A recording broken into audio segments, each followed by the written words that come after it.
such a moving Thanks. scene in the book. Ooh, I almost cried. Yeah. Yeah, that was really great. Thank you very much. Thank you for sharing that, because that's, I think, maybe, the one of the sort of two most pivotal moments in the book. Mm. Thanks. Yeah, it's really great. I have two more questions for you, and then we'll open up to other people's questions, and they're sort of linked, because in some way this book is so much about learning how to love, and that scene is a scene where love is expressed in this incredibly personal and tactile and active way. And I think one of the two things that's running through the book all the way is Gina, who ends up falling in love with a woman we haven't even mentioned yet, named Anna. And I can't believe you don't know about Anna, because she's wonderful. But that Gina learns that love is not a holding on, but a you say. Yeah. Okay. So, Susie sent me some questions in advance, and she said, "I'm going to ask you about this. This novel has a belief system about love." And I thought, "Oh my gosh, I never thought of it that way." But you're right. I was driving here thinking, "Oh my gosh, it has a belief system," but it does. And I think there's a lot of love in this book. There's the love between Gina and her brother. There's between Gina and her mother. Her mother's very difficult and struggles with mental illness and it's a lot. It's complicated. There's the love that Gina develops for this art form. It's for her friend Rick. It's for this young woman, Anna, that she falls in love with. So, at one point, Rick talks. I'm spoiling this. Sorry, I'm just gonna spoil this. Don't part. tell it all. Don't tell it all. Don't tell it all. Okay, I won't tell. I won't tell I that. feel like all these things Okay. have to be You told. gotta leave them. Oh, you know there. what? That Yeah. nugget I'll leave because I really like it and I want you to just come across it. But it has to do with love. I'll put it this way. When I was writing this book, this was really an obsession for me. I mean, all these years, I'm like, I love this book and this story and these characters. And I was like, I want to get this in the world. I don't even care if it's just a little indie press publishes it and 100 copies are there. Like, I know it will find its way to the people that it's meant for. I know it will. Yeah. But at the same time, when you really love something and are, borderline obsessed with it, you also have to have a degree of being able to hold it lightly, because it will make you crazy. And there's other things in life. And so I think over time, I've thought a lot over the years about to love something fiercely, but to be able to hold it lightly. And I think Gina has to learn that with every single person or thing that she loves in this story. Yeah, and it's really, I think that's so beautifully put, and that is part of the act of going from childhood to adulthood. Yeah. And I don't think this is giving anything away if I say that the mother hasn't really made that journey in the same way that we see that Gina will. So I think Marianne will not let me ask you the last question. And I think you might be right, but I don't know. There's one moment towards the end of the book where Gina realizes something about why women get tattoos versus men, and I can't find it right now, but you know it by heart. Oh my gosh, the women versus men? Where, like a woman's, oh God. Well, somebody ask a question and I'll find it. I don't remember that, Susie, myself either, but it's been a little while since I read it. It was in the review. It was, and this is so embarrassing. I can't remember of my own book. Sometimes I can't remember read the this names all of the my time. characters. So. Well, I'll ask a question and and give I'll you look. a few moments. Something I noticed in the book and I thought was very beautiful, and again, I'm not sure how intentional you meant to be about it, and this idea of holding something lightly and not grasping. Yeah. There's a particular phrase you use for that. Mm-hmm. But I also found, for my reading, a certain spiritual element in the book that I really appreciated, and this practice that Anna and Gina have of gathering at the end of the day and sort of reviewing the day and commenting to each other on points of the day that uplifted them.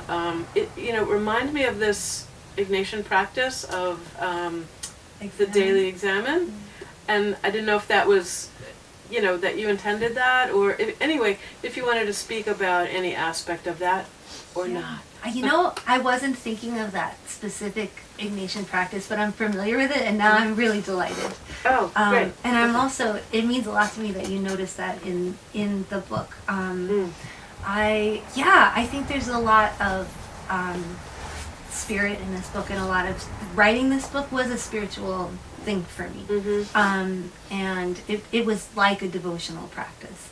And I know as I'm saying that, it sounds like this is not like a religious book, but the writer Frederick Buechner talked about the difference between like a religion book and a religious book. And he said a religion book is a book with like overtly religious elements. It might preach to you, it might whatever. He said if you can write a religious book that maybe doesn't mention religion at all, but that it has something in it that is an encounter with something larger or speaks to something essential about us as human beings. You feel like you've had a transcendent moment or whatever. I don't know that I achieved that, but that's what I wanted. I wanted to create a space like that. Yeah, I mean, I have to say this is so subtle, right? And it may not, it doesn't shout itself out. I mean, I think one of the strengths of the book is the subtlety. Everything just feels very organic. Things happen in a way that feels completely right. The sort of the testing out of this possibility of a relationship. None of it is heavy-handed. Thank you. Otherwise, I wouldn't be so excited to recommend this book. Thank you. Yeah. So, so that said, I don't mean to bring undue attention to that aspect. I noticed it. Doesn't mean somebody else will notice it. But I think it's so completely about learning how to believe in yourself, which is so it is a book about belief. Yeah. I think. Yeah. And it's just this. It's just one line. Everyone, that is like everyone's favorite line. It's the best. This makes me feel so good. Thank you. Okay. So it says, a tattoo wasn't just a decal on your body. It was something invisible made visible. A truth you'd kept to yourself that you were finally willing to have in the open to be seen.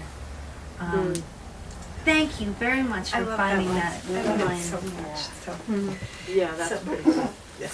So the question. Well, having read that line, where did that come from for you? Because that is very, very telling for those of us who do have a tattoo.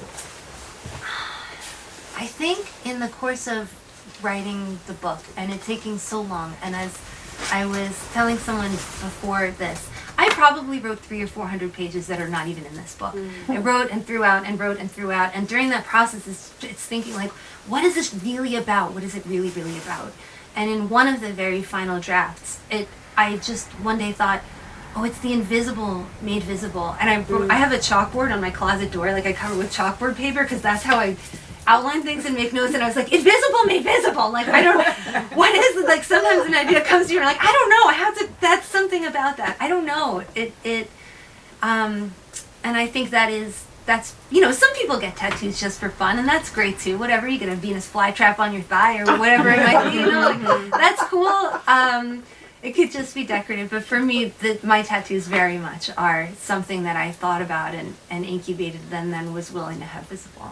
And in that line, you differentiate between religion and religion. Yeah. Oh, interesting. You're right. Yeah. That's great. Very good, thank you. Thank you. Other questions? What's funny is I got my 4th and biggest tattoo a year ago yesterday. Oh my gosh. And the other 3 tattoos I have are about the size of a quarter. They're nothing. Yeah. This one I got after my father figure passed away. About a little over a month before. And he doesn't like tattoos. He never liked tattoos. And once he passed, I said, I'm going to get this. I want this. I'm going to do it. talking about it with my girlfriends and my husband and stuff, and deciding. And I said, no, I think I'm gonna go bigger, because they thought I was gonna get like just a small cross. That was so I wound up with a forearm done, and we couldn't have his funeral because his remains weren't done. And then we wound up having his funeral today. A year ago. So the tattoo was 24 hours old, and it just happened to work out that way. And I was afraid to show my grandmother because it was her husband. And I got to the funeral parlor and I couldn't cover it. So I was sitting there, I was like, okay, just kind of walking on in, and she looked at it and she started crying. She goes, he would have loved it. And I said, well, now we can see him forever.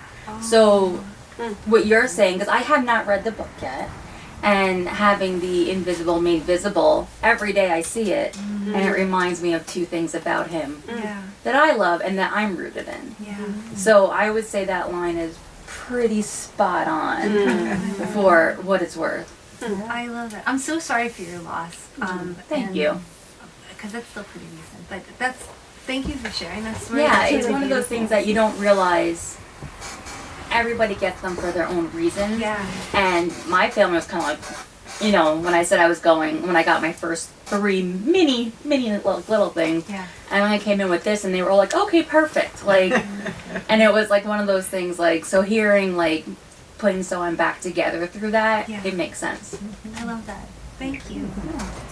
Chrissy has a question. Yeah, I'm always curious about process. Like, what is your process? Where are you sitting when you write? You know, are you drinking tea? Is it morning? Like, tell me about your process, please. So, oh my gosh, this question depends on the season of life I'm in. Because I had babies, I had, you know, in the interim, I worked all kinds of jobs. I had kids, I wrote while I was breastfeeding sometimes.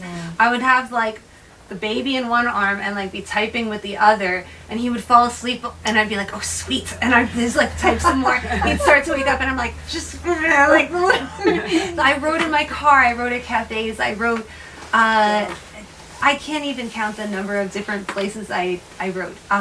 My favorite writing routine though, like now that my kids are in school and I have a little, and there's not, you know, homeschooling, pandemic stuff happening, like now that I'm in this new chapter of my life where I have some time every day, I like to take a walk and kind of get the blood flowing because I get better ideas that way, and like nature, get outside.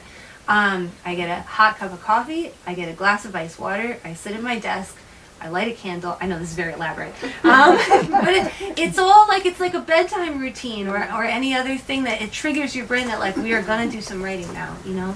And then I have what it's called a process journal. Another writer taught me about this, and I just kind of do the bullet of the day where I give thanks that I'm even here and I have time and space to write, because I'm always thankful for that, because having kids and working, like, it's precious to me, you know. So I just give thanks, and I ask to kind of be like a channel for something greater. I'll think about the readers that I want this to go to, and like who this is a love letter for, and then if I don't want to write, I'll be like, I don't want to write. I'll just write it down. So I'm cranky and hormonal, and I'm getting sick, and I don't want to, like, so then I'll write anyway, you know, just get it out. And if I have a problem I'm trying to solve, like what happens in this scene, or what do they fight about, or like how do I get them from point A to point B, I'll say like, I gotta figure this out today. It's just the stuff, and then I write, and that's the process. That's my favorite process. So, do you have plans for a sequel, or do you not want to talk about that, which is fine? Well, I'm writing a new book, but it has nothing to do with this one. Okay. I am so happy for these characters to just graduate into their lives now and be. Okay. Maybe one day I would want to re-enter, but I think I need a little space. But I'm really enjoying writing my new book though. Oh, that sounds great. Yeah. Anybody else?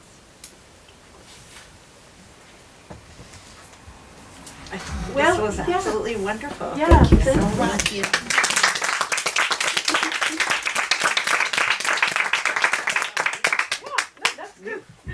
We're so grateful to both of you. Susie, thank you, and June, we're just so admiring of the book, as I've said. We have copies at the desk. They make great gifts. June will be happy to sign them. We so appreciate our audience. We love that you come and support our small local women-owned independent bookshop. So thanks to all of you, and another round of applause for June.